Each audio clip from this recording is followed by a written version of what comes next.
My people, welcome back to your favorite U&I Talk show with Louise UWACU. This week, it's going to be a little bit risque, okay? If you don't like risque topics, this is not the show for you today. Stay tuned.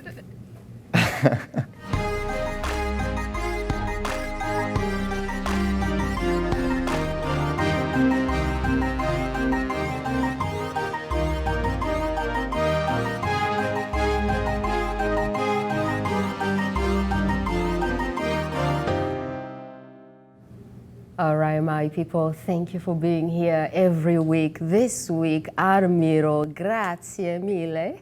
Prego. Al-MIRO all the way from Italia. Yes. Well, when I was a kid. I came here when I was 10. So You're an Italian. You were born in Italy. born in Italy, born in Milan. Yes. Yeah, then lived in Montreal for a few years, and then moved out to Vancouver. So that's why you look good, you know, you look like this classic, nice looking type of. Thank you. That's the why you mafia went into guys you were talking about. Yeah. Yes. That's my second career. You know? Nice. You could play a mafia guy. I could. Of course. Yeah. So you're an actor. I am an actor. Yes. Yes. Have you always wanted to be an actor? I did. You know, ever since I was a little kid. I can't remember exactly what movie it was, but I just remember going to see a lot of movies when I was a kid, and I'm like, that's what I wanted to do. Nice. And I remember one time seeing a Death Poet Society with Robin Williams, right? And I remember the kid, one of the storylines was the kid wanted to do this play, and his parents wouldn't let him do it, and then he killed himself, and it was so dramatic, and I was like, I want to do a play, you know, I want to be an actor. And it's kind of stuck ever since. Yeah, and I'm not going to kill myself, I'm going to do it. I'm not going to kill myself. I'm actually going to do it. I'm going to be in the play. Yeah. You know? And luckily, my parents were a bit more supportive in that movie. Yeah. So they let me do it. And I've been doing it so after high school, first I did a couple of years at Capilano University. I did acting there. And then I auditioned for Circle in the Square in New York City, because my dream was always to study theater in New York City, right? And when I got the opportunity, I actually auditioned for the summer program, which was only a couple of years. So you even have to audition to get into the program? Oh, absolutely, yeah. Every good acting school you have to audition for, right? Because they only take a certain amount of people, and they were auditioning all over the United States. I had to go down to Seattle, and I remember I got on a Greyhound, I went down to Seattle to audition. You know, it was kind of like just going on my own, and then I got in the summer program, but then I decided I wanted to do the full-time, so I kind of called them up, and I was like, look, is there any way to get reconsidered for the full-time? And they're like, we don't know, but we'll get back to you. Then they got back to me and said, you know what, we'll give you a spot. Yeah. So I got to do 2 years in New York of theater school, which was incredible. Amazing. It was amazing, and it really was a dream come true. Which made you an amazing actor, because right now you're nominated for a Leo Award. I am, yes. Thank you. That's huge. Like, how do you feel? How do you receive such news? You know, it was good. I remember, because they don't call you and tell you. They just, I guess people just find out. So I remember I was in the shower. I just woken up. I was in the shower, and then people picture that already. You'll see it in the movie. There's a lot of that in the movie. But I was in the shower, and then I just got out of the shower. I was just like wearing a towel, and I heard my phone beep. And it was a good friend of mine who's also an actor. Yeah. And he had texted me, and I had to help him with a taping that day, and he said something like, he's like, oh, now that you're nominated for a Leo, are you still going to help me out with the tape? And I was like, what are you talking about? And he's like, oh, you didn't see? Yeah. And so then I went to my computer and I looked at the nominees. And, you know, and I was. You're like, oh yeah, you're canceled. You're canceled. No, I still did it. You still helped him. But I remember I actually, you know, it's one of those moments in life that I actually did like, one of those like, yes, like so loud that my roommate, she came out of her room and she thought that I'd been attacked and that somebody had broken into the apartment, and she was like terrified. And she's like, oh my God, what's going on? Did you get attacked? I was like, no, I got nominated for a Leo. And I'm drenched. So I'm just like soaking wet in a towel, and I just hugged her. She's like, I'm going back to sleep. And then I'm just like, so So that is so I was funny. pretty stoked. Yeah. It was a good, wow. good day for me, for sure. This is such a huge performance. We're going to show a short clip. Sure. And we will keep talking about it. Sounds good. But it's such a huge performance. I can understand why you got nominated. Yeah, sure. Let's show a little bit. Thank you. Where are you from? Canada. Parents from Italy. Never been to Canada or Italy. Never been to Arizona. Who knows you're here? No one. Isn't it great when you can do that? My dad asked where I was going. Out of the blue, it just goes, "Oh, the cat's alive. Where the fuck are you going?"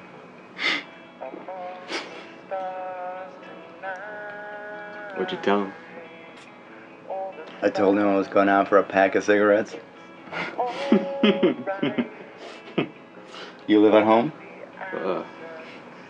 With my mom. Close to your dad? Not really. We want to keep watching. Yes. So the movie is called Daddy's Boy. Yes. Tell us a tiny little bit about it. Then we're going to take a short break and come back. Sure. Just like short.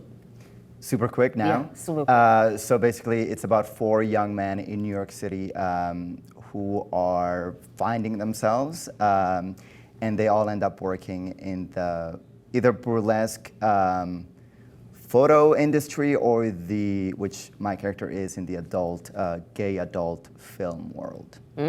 Yeah. Let's take a break and come back to that. U&I Talk Show with Louise UWACU. We love you, the authors, the musicians, the comedians, the entrepreneurs, and all other talented and inspiring people.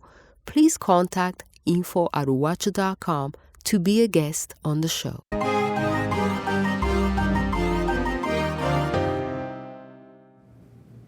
All right, my people, we're back. So, is it okay to ask you if you're gay or not? Oh, well, I mean, I usually say let the audience decide that. You know what I'm saying?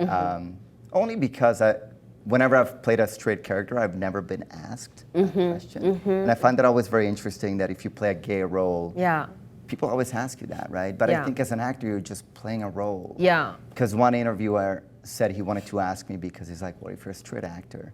Doing a gay role would be really taking a risk for you, you know? And I'm like, well, what if you're a gay actor doing a straight role? Is that really taking a risk? You know, it's never seen the other way. So I usually kind of don't answer that question and kind of keep you guessing. You know? Which is very confident of you. Well, yeah, and I think I just always find that interesting that it's only if you play a gay role that you're asked a question about your sexuality. And I'm just, you know, doing this movie, none of the characters are stereotypical in any kind of way. And I think we're just trying to change the way the film world and the industry sees and portrays gay characters, right? So I just kind of keep it open. Yeah, but when you receive this offer and it's something that you've never seen before, how do you react to it at first? If it's something that I've never seen before, I usually want to do it. You know what I'm saying? I love to do something different. I love, if I've done that character already, I'm usually like, well, I've done it. If I get something, and this was sent to me, the director reached out to me and sent me the script, and he said, are you interested? And I'm reading it, and I was getting very worried and very scared. But because of that, I wanted to do it. You know, it's scary, like, oh my goodness. Absolutely, my favorite actors do take on roles that are considered risky, you know, and that's the kind of actor I want to be. If it scares me, I want to do it. That's why I'm an actor. You get to explore something that you've never have in your life and never would unless you're an actor. So why would I say no? So what about your friends though? Do they then start seeing you differently? Do you get phone calls from your parents or your parents, right? Man. How was that reaction? 'Cause they're not that understanding. Yes, I think it's a bit tough for them. I think for my friends who are into acting, they completely understand. You know, people that are not in acting, they're a bit like, a lot of times they can't separate the fact that it's a role, you know. It's like, well, I'm playing a role. Like, why does it matter if it's this or that, you know? If you're being cast as a serial killer, you know, I'm obviously not one.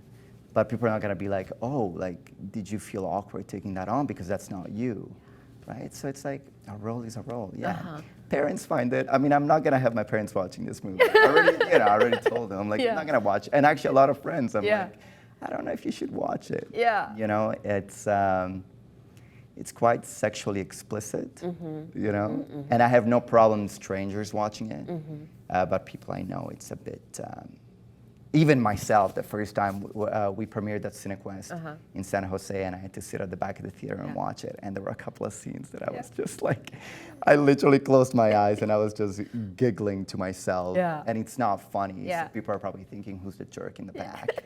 But it's like, it's me, you know?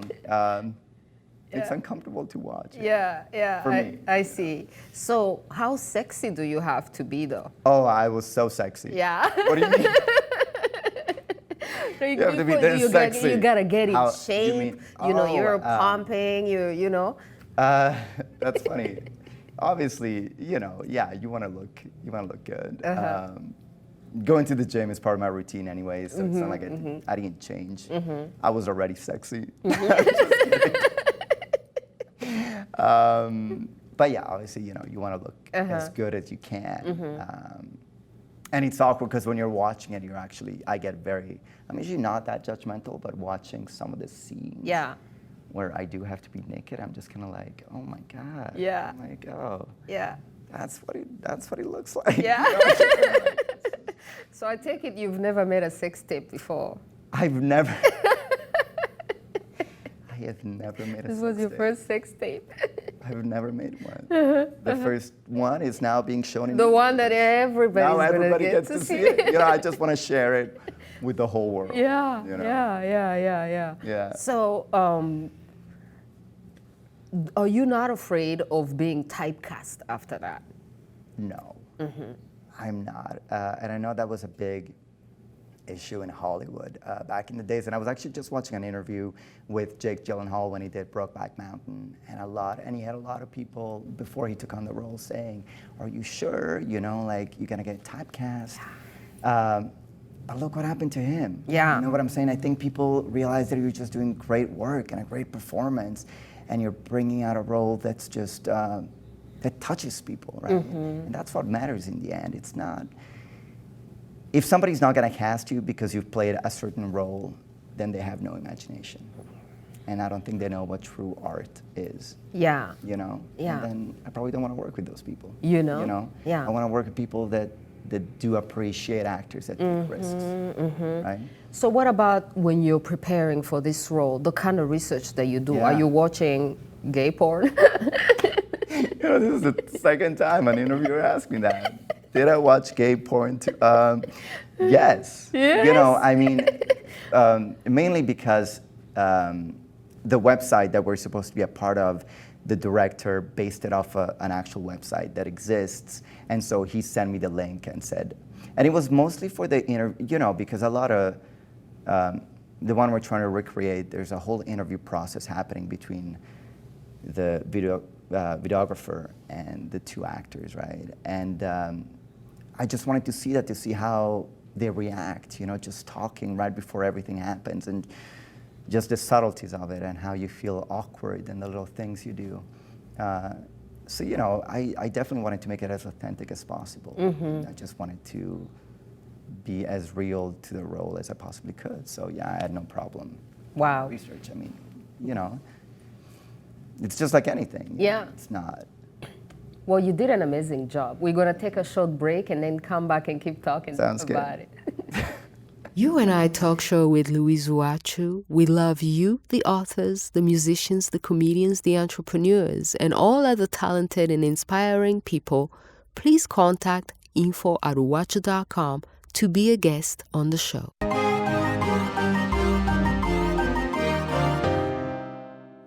All right, my people, we're back. We're still talking to Al-MIRO. Thank you for being here. Yes, absolutely. It's fun. Yes. So You also did another story called I Hate Toronto, a love story. I did. And it was a hit, you know. Yeah, yeah. Everybody loved it. Yeah. How was that, you know, and how do you go on to bigger things after? Sure, yeah. Yeah. That was good. That was my first leading role in a feature film. So it was great. We shot in Toronto, so it was the first time that they were flying me out to somewhere to shoot a movie, and it was the romantic lead. Again, it's funny because this guy was a sex addict. So I guess I'm already being typecast as, you know, that guy. So that story was that this guy, basically he loses his wife and kids, and his way of dealing with it is just by having sex with as many women as possible to try to forget, right? So he definitely becomes a sex addict. And so I thought it was funny when I got this movie, and again, I'm playing some guy has a lot of random sex with a lot of people, and I'm like, man, that's how people see me. I don't know, you know? I'm like, I thought I came off innocent. Yeah. So how do you research the role of a sex addict? If you did some stuff, don't. Oh man. You can tell. No, I'm actually, you know, this was a while ago, so I'm trying to remember what I did. I probably read on it. I remember watching a few movies. I watch a lot of movies, so for me, a lot of the research comes from that. And I believe that Shame had just come out, and that's one of my favorite movies. And I remember just watching Michael Fassbender in Shame. That was, you know, I just get little ideas just from watching other actors that have played a certain role that's maybe similar to it. Mm-hmm. So that's what I can say. Nice. I'm not gonna tell you. I see. Don't tell me the other Yeah, stuff. No. All my movies are very controversial all the time. Yeah. Your parents. So funny. can't My watch parents that. they're like, can you just do a comedy? Can you just do something funny where you're just a nice guy? And I don't, you know, it's what I'm getting cast in. I love doing comedy, but. Yeah. But then maybe because you're a nice guy and you're laid back and you're funny, Right. maybe that wouldn't be so much of acting for you. And you know, right. And also part of it is, that's what I've been told. When I remember getting cast in I Hate Toronto, and the guy was like, because this guy kind of comes off, he's a sex addict who just has sex with all these women and doesn't care about any of them. He's like, we need somebody that's gonna make the audience like him, right? And so I think that's also part of it is like, if he was just some creep, you know, it just wouldn't work for the movie. So I think that's also maybe part of it. It's like, you know, you're a nice guy, but also there's something between, you know, behind the eyes that maybe seems interesting and mysterious. I don't know. Yeah. So in the future, what would you like to see happen for yourself? What kind of writers and directors do you want you to call? Man. You know, do you want to get a phone call from? Yeah, for sure. But I mean, you know, I know Gus Van Sant is one of my favorite directors, for sure. He's amazing. I love P.T. Anderson as well. And it's usually just filmmakers that, again, take a lot of risks, you know, and tell stories that are never told, right? Or tell in a different kind of way. Those are the people that I want to work with. And luckily, I mean, even in this movie, his name is Daniel Armando, and he's a Latino filmmaker in New York. And he's one of those people that I've been wanting to work with for quite a while now, just because I'd seen some of his stuff at festivals, and he really does take risks, and he's not afraid, and he just lays it on the table, and that's the kind of work I want to do, you know? Interesting. Yeah, for sure. So why was this film important for them to make it? The Daddy's Boy movie. Why was it important for this story to be told? Yeah. Right. For Daniel, it was it's a big story between father and son's relationships, right? Daddy's Boy is, in the movie, it's the name of the porn website that they do, but it's also supposed to mean that all these characters have some kind of issues, you know, with their fathers. And for him, it was very much about telling that story of like a father and son that don't quite connect, right? And so find the reason that my character goes into the sex film industry, it's because he can't connect with anybody. And that begins with his lack of connection with his father, right? And he doesn't know where to find somebody that makes him feel worth it. Right? And so that's why. And so for him, that was a big thing. He just wanted to tell that story. And also, it's a very diverse cast ethnically. It's and he's a Latino filmmaker, and he always tells stories about Latinos. And also, there's not a lot of LGBT movies out there that get the attention that they should. And also, he's really striving for that, to tell LGBT stories that you hardly ever see. So it's, he's on a mission, and I think he's doing, I think he's a really important voice in American filmmaking, for sure. Yeah, I think he's selected the right actors already with you and the other guy. Yeah. And that was Jonathan Iglesias, and he's so good, and he's so real. Yeah. All right, let's take a short break and then come back and end this. Sure, absolutely. U&I Talk Show with Louise UWACU. We love you, the authors, the musicians, the comedians, the entrepreneurs, and all other talented and inspiring people. Please contact info@uwacu.com to be a guest on the show.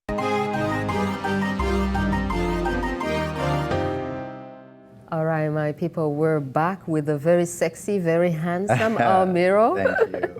Too kind. Yes. So now, are you getting a lot of gay men coming on to you? Not really, because actually. or maybe because the movie hasn't been. It hasn't, no.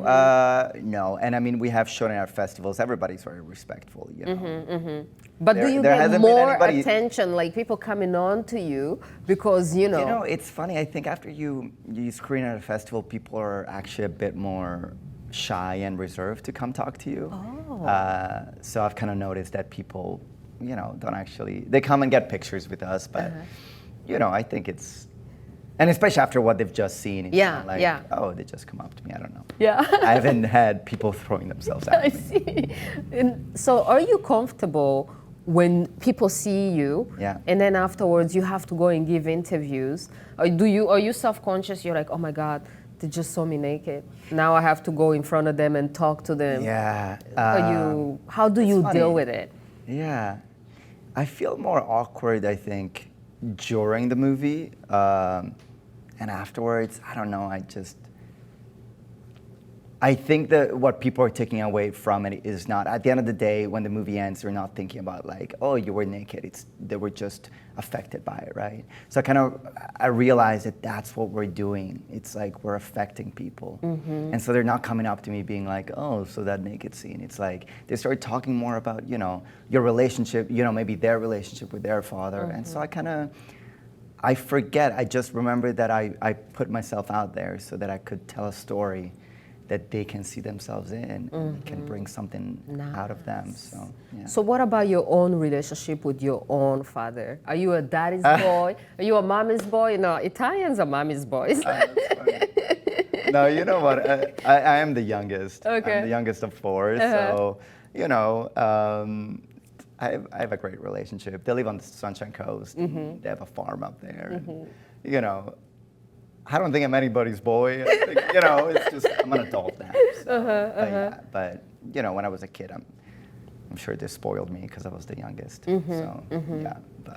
So who would you want to work with in terms of actors? Is there any actors that really you watch them and they inspire you so much, and you're like a secret groupie to them? Oh, for sure. There's so many. I mean, I love watching movies, like I said, and I love Joaquin Phoenix. I think he's amazing, and his performance in The Master was just so good, and it's those people that really put everything they've got into it. Michael Fassbender is another one. Michael Shannon from Take Shelter. That performance was incredible.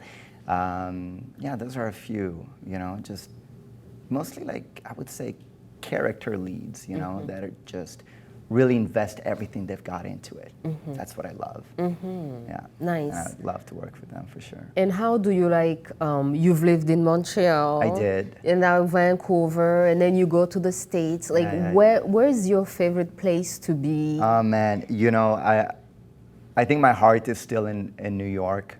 I love that place. I love Vancouver too. I'm I'm into the outdoors and stuff, so that's great. You don't get a lot of that in New York. But the energy that you get in New York, especially as an actor and as an artist, it's pretty amazing. You don't really get it anywhere else. Everybody's creating something all the time, you know? And even though New York has a reputation where people are kind of standoffish and rude, and, you know, I've actually met the best people in New York. Yeah. You know, you can be out there by yourself and people are just friendly and nice, and they'll talk to you and they'll take you in, and you never feel like an outsider. Yeah. That's what I love about New York. Yeah. Nice. And then eventually, since you also speak Italian, Yes. are you going to do Italian movies? Well, who knows? You know, it's funny because one of the scenes in this movie, it's me talking to my dad towards the end of the movie, and the whole conversation is in Italian. And that was kind of my choice because I thought, you know, the character, his dad's Italian, so I feel like he would talk Italian to him. So this was the first time that I got to act in Italian in this movie, which was cool. Hey, if I get an Italian movie, I'd love to do it. Yeah. You know? Yeah, absolutely. Nice. Like I said, if it's different, I want to do it. So yeah, I'd totally do it. Are you one of those people who have like an ideal role?